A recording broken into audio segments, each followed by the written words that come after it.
to push any kind of transparency agenda inside the City of London. And yet, obviously, we've seen a fair amount of advance around the question of Parliament, and we'll see what we end up with, but certainly we've had a pretty full debate about more transparency in Parliament.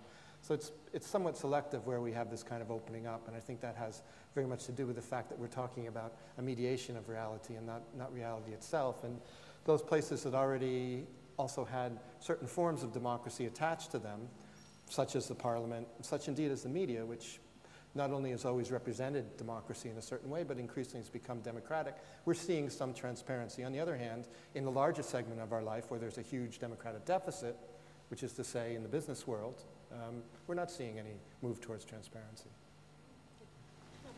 Yeah, I think it's a very interesting point was raised earlier about, the cultural impact of reality TV, and I'm wondering whether the need to share in a community is one of the drivers. So obviously in time of technological change and social media and people communicating remotely, if you like, this functions as a focal point for people and for society and for people to benchmark their own lives, as unreal as you say it is, because it's an illusion of sorts. Yeah.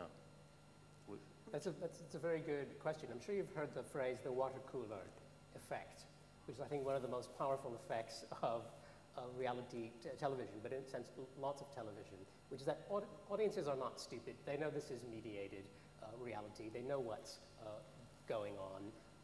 So that allows them, in a sense, to enter into a kind of, not liberated conversation, but a knowing conversation. They understand the rules of the game.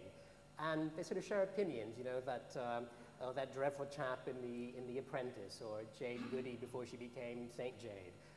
They kind of exchange stories about how they feel about these characters.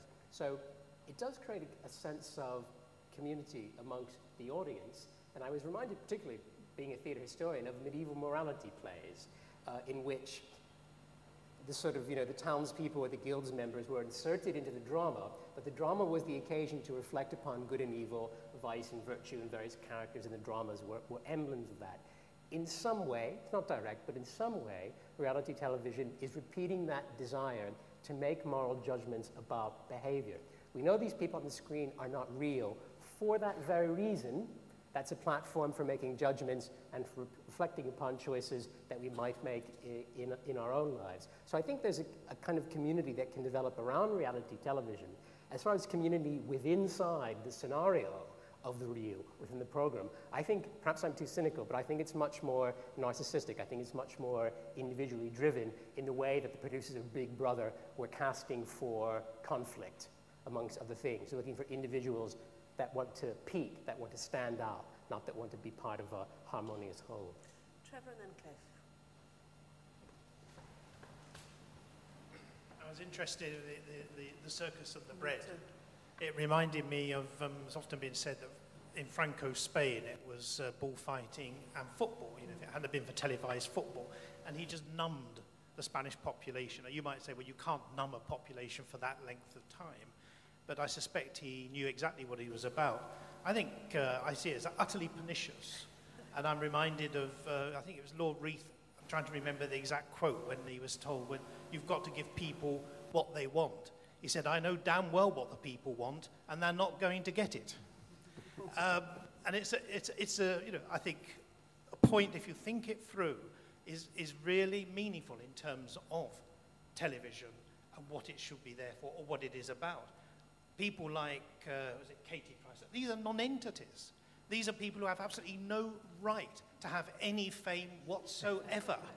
They are utter zeros. And I just find it an amazingly sad comment on the country I'm fortunate enough to live in, that people soak this up and they have any interest in wanting to know. I don't care if she falls down a bloody pit with spears in it, quite frankly. In fact, I'd be rather must be aware that all of this is being recorded. Cliff, let's get Cliff's point first, and then, because we've only got 5 minutes. Cliff. Just picking up on Richard's point about the public aren't stupid. You hear me okay? The public aren't stupid, they know what's going on. what concerns me is not so much that level of individual engagement, but the way in which subliminally these programs construct a notion of what's appropriate or inappropriate. So on these housing programs, where they come around and redecorate your house, they say, we can't have that colour wallpaper. You have to get rid of all this crap, which happens to be your, your life possessions, your memories, straw donkeys from Spain, and all these other things which have some meaning. On cookery programs, we're told that you can have brandy butter, but you can't have vodka margarine. It's all geared towards subliminally telling us the way we should live our lives, and that's the thing that concerns me. So you're concerned about the stupidity of the British public being, and you're concerned that actually reality TV is failing to open up choice, but actually, it's essentially a 19th century how to do it manual. Yeah, I wonder about that because, while I think it would really be a mistake to try to find anything liberatory in this kind of television, I think we shouldn't be too quick to think that the people who watch it are drawn in a particular way. Certainly there are rhythms to it, there are aspects of it which I think inform our behavior whether we like it or not. But we all have ways to divert ourselves, and the further on you go down in UK society, the more people need a diversion, and the less energy they have for that diversion to be intellectual. And ultimately, people who watch reality television, a lot of them work very, very hard. They have all kinds of pressures in their lives, and they're looking for an escape. If there was something else on, they might watch it, but this stuff is cheap, and that's what's produced, and they watch it. But I wouldn't be too sure that they're fully manipulated by it, or indeed that they're fully instructed by it, despite the ways in which I think it carries certain aspects of our time.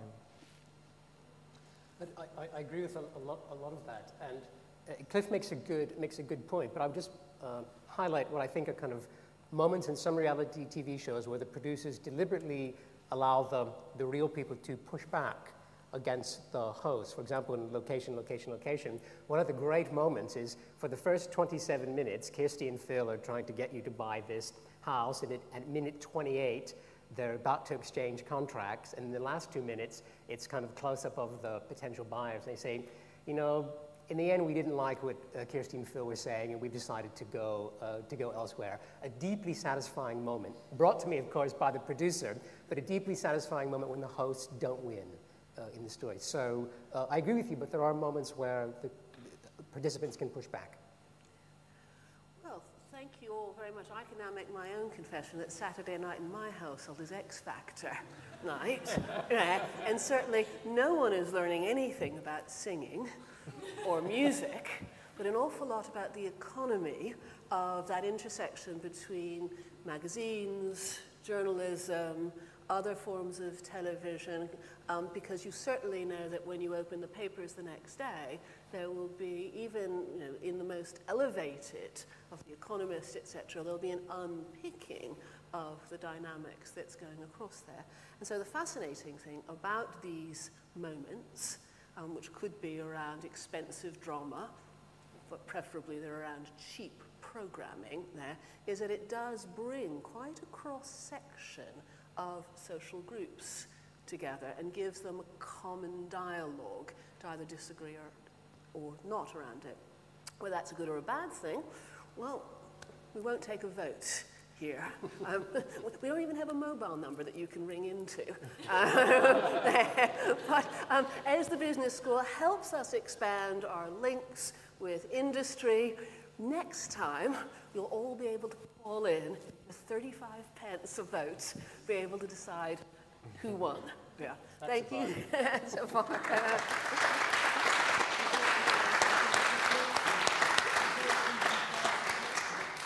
And now for something really serious, the innovation.